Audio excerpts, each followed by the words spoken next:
Here, this is the deepest part of Meyerland.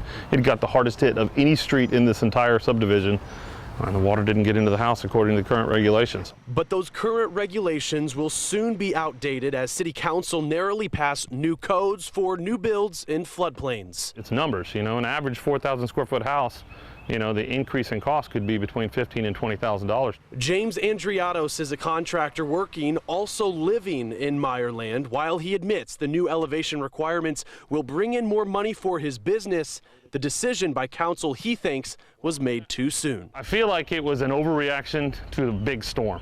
To prove his point, he showed us what Harvey did to this current Meyerland build. So during the hurricane, the water came up in this yard and landed about right here. The water never making it inside and the home being built by the current requirements, not the new ones. It's hard to argue that this isn't built sufficiently already as it is with the regulations as they are. But a few streets over, I have to continue to think that Hurricane Harvey was an anomaly. Michelle Comstock did see her house flood during Harvey for the first time ever.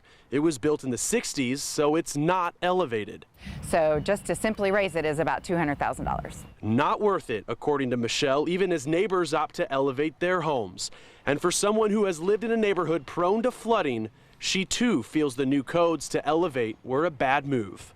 We are the ones who are mitigating their problems because we're raising our houses. They're not fixing the problem because the water's still going to be there. They're just making us raise the houses.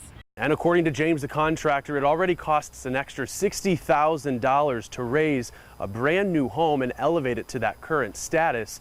The city, though, is confident that this ordinance is key, citing 84% of those homes damaged during Harvey could have been spared had this current ordinance been in place. Reporting in Meyerland, Stephen Morgan, Fox 26 News.